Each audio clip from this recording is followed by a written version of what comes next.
ended up applying, and I feel so fortunate that I was able to get this wonderful opportunity. So tonight's event focuses on refugees from the Middle East and neighboring countries, given the political stigma surrounding that region in our situation today. My hope is that by listening to the beautiful music of the countries from which these refugees come, we can start to be more empathetic towards them. On the program before the intermission are 2 works by Middle Eastern composers, and after the intermission you'll hear my composition, which incorporates recordings of interviews that I conducted with refugees, followed by the wonderful Layaali Ensemble, which performs traditional Arabic music. One small change on the program, unfortunately Raquel Fisk was not able to be with us today. I'm very thankful to Miss Eva Ostrovsky-Kaminsky for playing the piano part on Lea Succari's Syrian dances with violinist Olga Kaminsky. And one last note, this concert will benefit the Boston Center for Refugee Health and Human Rights. I would like to thank From the Top for its support through the Arts Leadership Grant, which is generously funded by the Howard and Geraldine Hollinger Family Foundation, with additional support from the Carmen for Care Foundation. So the first piece on the program today is Faazil Say's Black Earth for piano. Say is from Turkey, where over 1 million Syrian refugees have found a home. Black Earth is based on music for the saz, which is the Turkish lute, and Say uses a variety of effects such as sustaining the piano strings with the hand to imitate the sound of the saz. I hope you enjoy.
invite Olga back to the stage with her mom, Ms. Eva Ostrovsky-Kaminsky, to talk about and play Lea Succari Syrian dances for piano violin.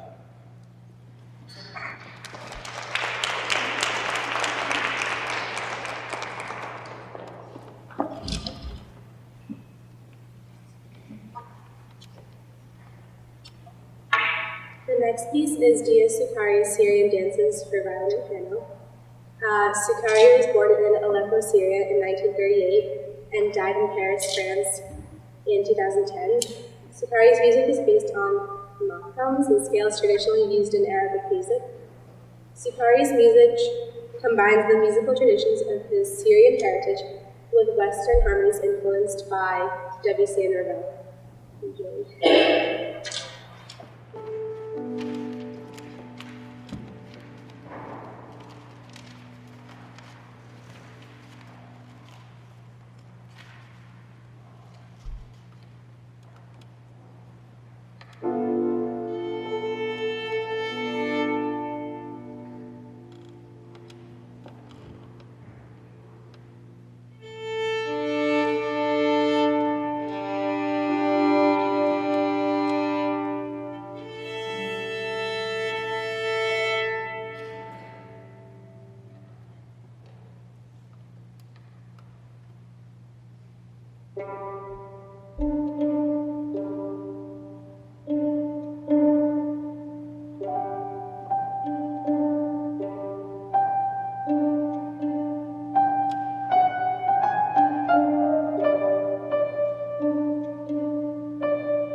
Vugic. I'm a clinical social worker at the Boston Center for Refugee Health and Human Rights.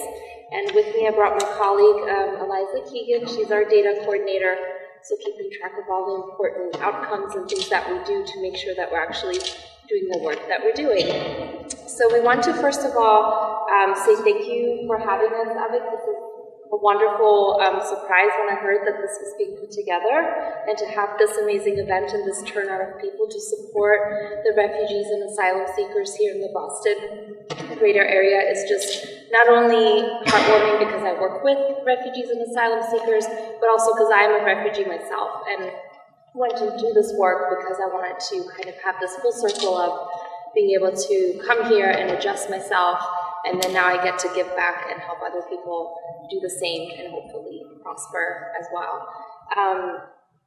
I also want to thank the First Church in Cambridge for having us and hosting this event, and I want to thank all of you for being here. And what's really special is seeing so many young faces in the crowd, and that gives me so much hope because that's really our future, and you guys, it's going to be on you to kind of continue this and carry this on, so no pressure.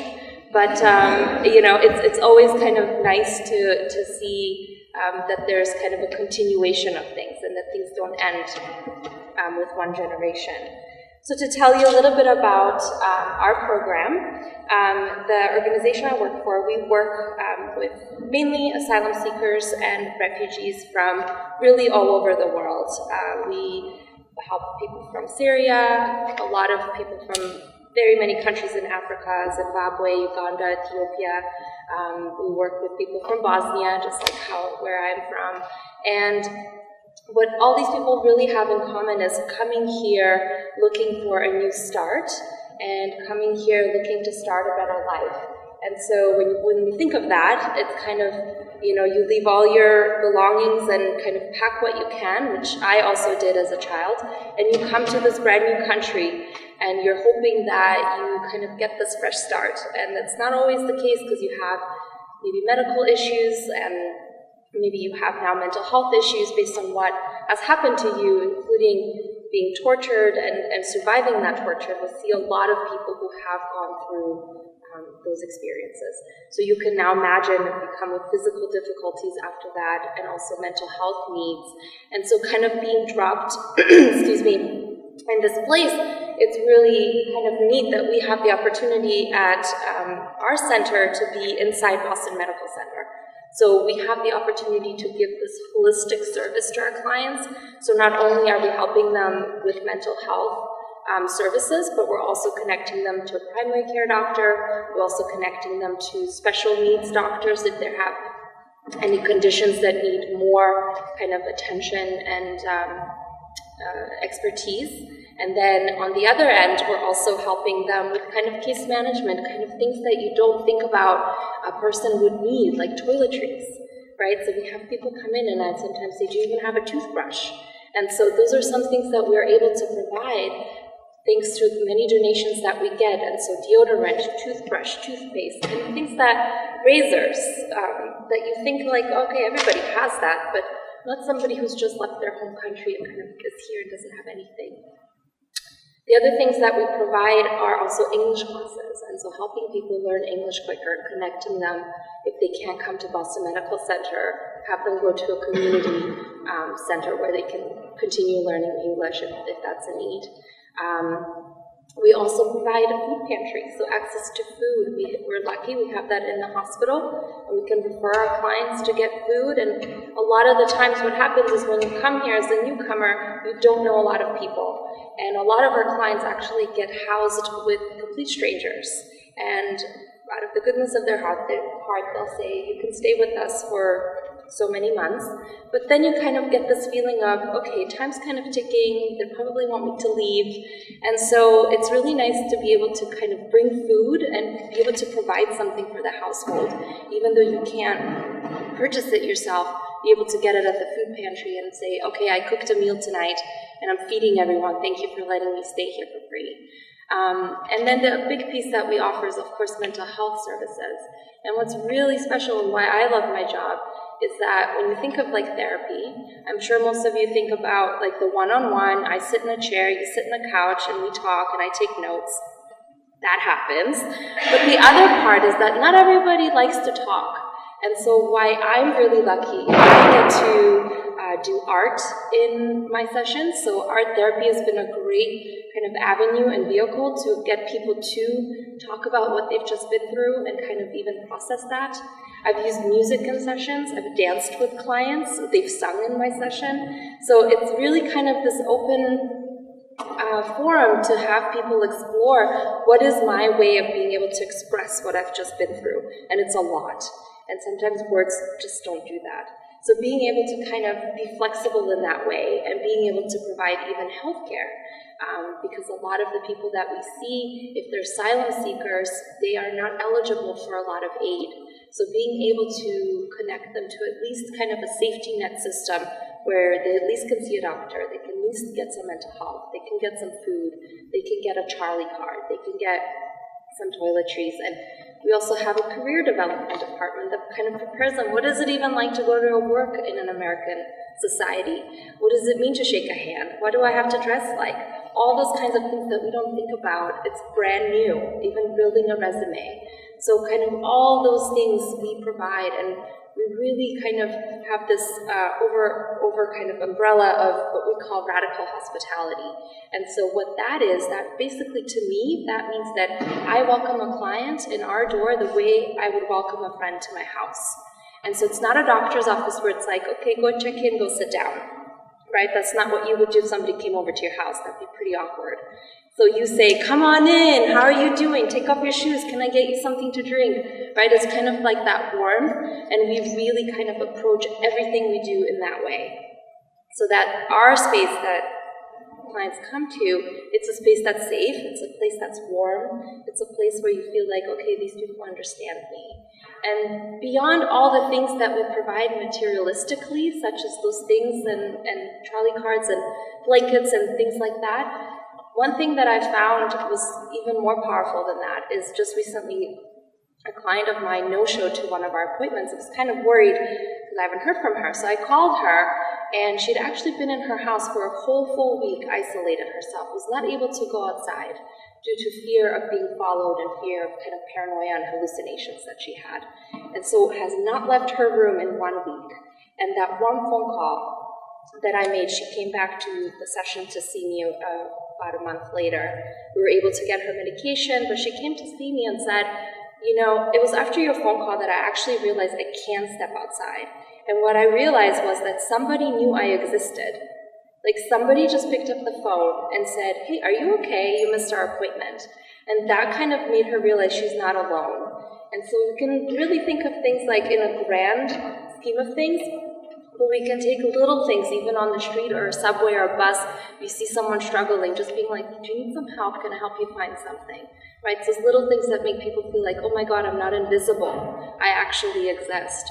And so that's kind of really showing you kind of the big picture and the small picture of the magnitude and impact that our center has on people. Our clients, they're so resilient. They are various ages, they're various religious backgrounds, various sexual preferences, and what really makes them all in common is that they're so determined and resilient for even making it from where they have to where they are here. A lot of them are pretty high-ranking people in their home country. A lot of them are lawyers, doctors, journalists, judges, and they're all persecuted because they are standing for things that their government is not letting them really stand for, which is human rights. And so being able to love who you want to love, being able to pray to whatever God you want to pray, being able to say, you know, I don't want to marry this person, I want to marry this person.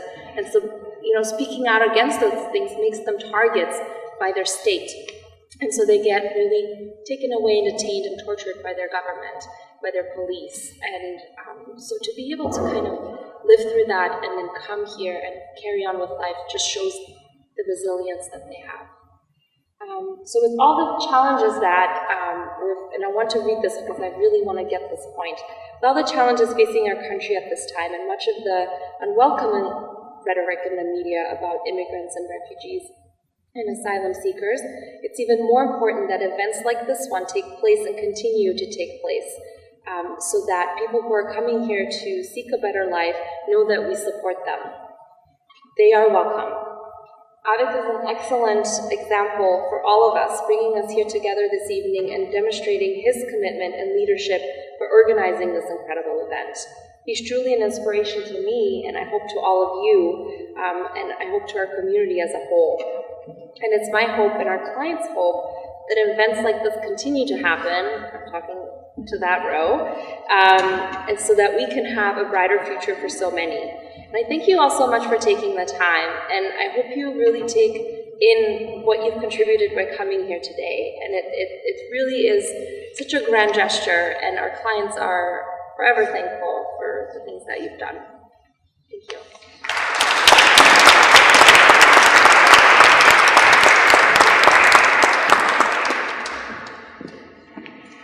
Thank you so much, Leah. It means so much to have you to come here to speak, and it's so amazing to hear about all the amazing work that BCRHHR does, so thank you. The next piece on the program is my work for string quartet and tape, which is titled From Voices. I started writing this piece after I found out that I would be organizing this concert. To give a little bit of background, I think in our condition today, we often think of the refugee crisis as a problem that needs a solution, and in that process, we can often lose sight of our humanity, and in doing so, we lose the narratives and stories of refugees themselves. So in this piece, my hope was to set to music interviews that I conducted with refugees and immigrants living in the Boston area, in the hope of, even in the smallest way, giving them some kind of a space for their pieces. Thank you so much, everyone, and I hope you enjoy.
We love life, our family. We hope that we return to this life, and we love our children, our family. We have good job, we have good. We had.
friendliness of people. Everyone is celebrating at the mosque, but it's not our family, so it doesn't have the same feeling.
survive day to day? Can I survive just the next week? Can I survive the next year?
But at some points down the line, we got to let the Americans themselves refugees.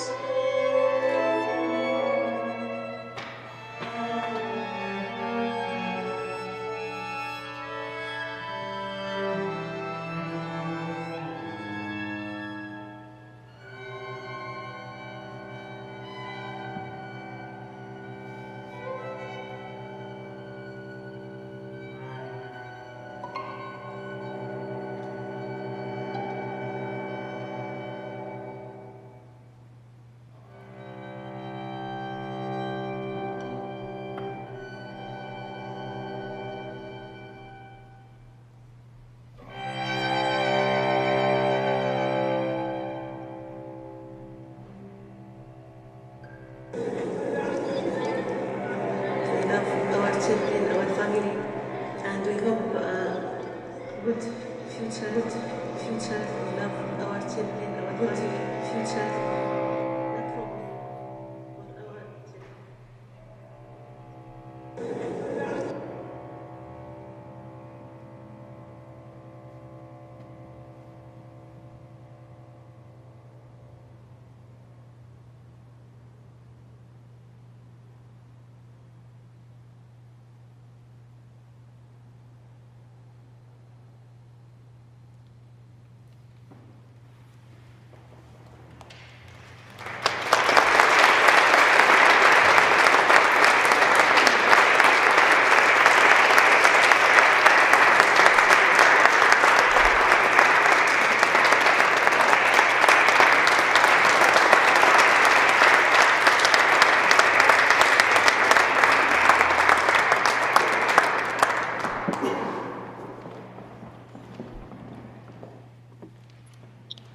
Delighted to be with you today. Thank you so much for inviting us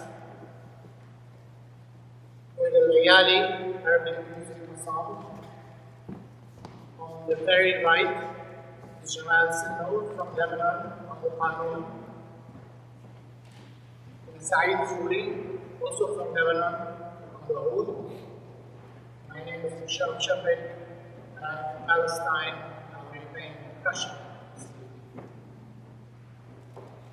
Music, like art, literature, can spark joy, can inspire connection, compassion, understanding, but also, most importantly, activism as well. And that's why we're here today to support the Boston area refugees and the work of the Boston Center for Refugee Health and Rights. Our music will take you somewhere different. Perhaps someplace new. Or whether the pieces we play are old or contemporary, we go on the traditions from the places that we all come from and create musical language. Our repertoire is choice, and it celebrates diverse musical traditions while promoting unity, peace, and unity. We're going to start by playing a classical piece by a Palestinian composer by the name of Refugee. And the one thing you're going to notice in this coming piece is that it has a lot of chord tones. And in addition, it is played on the 10-8 rhythm. So if you're counting from 1 to 10, you are going to hear on the percussion side, you're going to hear notes on the 1 and the 6 and the 7. So let's give it a try before we start playing that piece to get you into the mood. So why don't you clap with me while counting? I'm going to count from 1 to 10. Let's clap on the 1 and the 6 and the 7. Got it? 1, 2, 3, 4, 5, 6, 7, 8, 9, 10. 1, 2, 3, 4, 5, 6, 7, 8, 9, 10. Okay. That's great. And the way it's going to sound on the percussion is like this.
1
by an Egyptian composer by the name of Muhammad Abdul Wahab, and the piece is called Refugee.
empathetic leadership is the eternal river, reference to the Nile River. The next piece is called With the Ballad, also by the same composer.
Now we go to the lively piece called Aziza.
Before we play our last piece, I would like to say a few words about a project I've been working on. When I'm not playing music, I'm a book publisher. And I run a 30-year-old independent publishing house based in Northampton, Massachusetts called Interlink Publishing. And once a year, we do a charity project. And about a year ago, we did a book project, a humanitarian cookbook project called Soup for Syria. Recipes to celebrate our shared humanity. And we have asked famous chefs from all over the world each to contribute one recipe to this cookbook. And we wanted to raise awareness about the plight of the Syrian refugees and also raise funds for food and medical relief. And in this past year, we have donated more than $500,000 for food and medical relief from the sales of this cookbook, Soup for Syria, globally. So I have copies with me on the table over there. This is the book. It is award-winning, chefs included.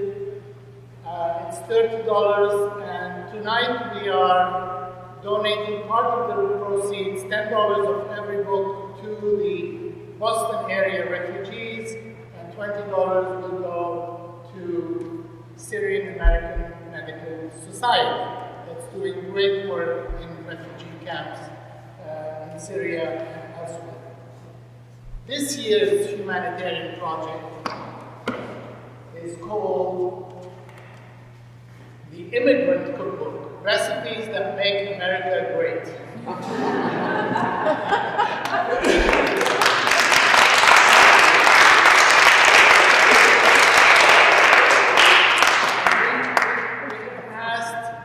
We have asked top immigrant chefs in the U.S. to each donate a recipe for this cookbook. It looks absolutely beautiful, and we are donating part of the proceeds to support the ACLU's Immigrants' Rights Project.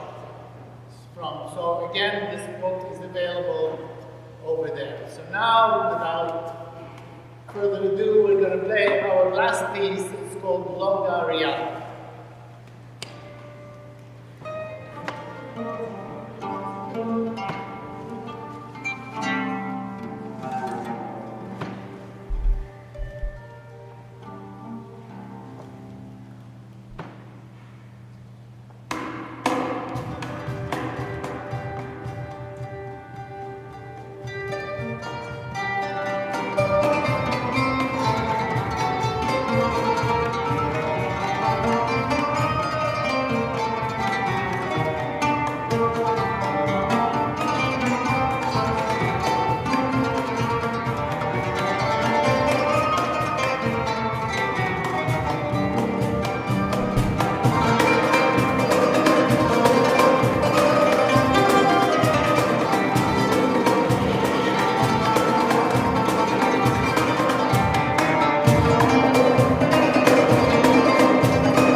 That's great. So before I close out the program tonight, I just wanted to thank a few people without whom this event really would not have been possible. So first of all, my From the Top advisor, Shay Mavros. I've worked with Shay over the past 8 months to organize this event, and she has helped me in so many ways, and this event would not have been possible without her, so thank you so much, Shay.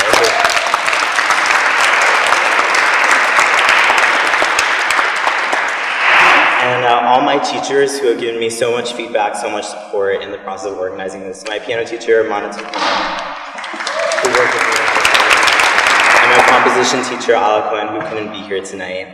And a special thanks to all my teachers from school who have given me so much help throughout this process. So Mr. Reesner, my music and orchestra teacher at school. Ms.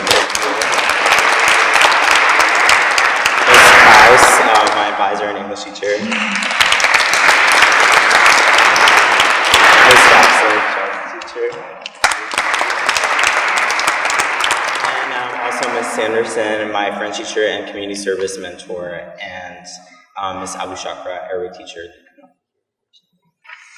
And I would also like to thank Kristen Manville from the First Church, who allowed me to hold the event in this space. I'm very grateful to her. Robbie Adams, who helped me a lot in organizing this. She works with Boston Center for Refugee Health and Human Rights. And Zoe Ting from the Union Vanguard for photographing the event.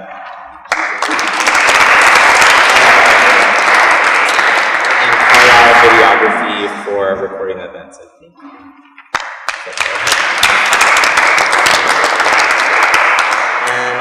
My amazing friends who have given me so much support in many different ways, sending out emails, organizing bake sales, helping to sell tickets, and accepting donations at the door. So thank you guys. You guys are the best.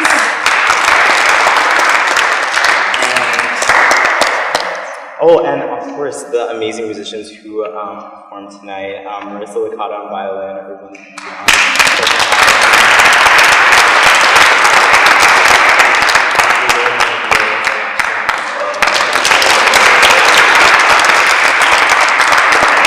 Last but not least, my amazing parents and moms there.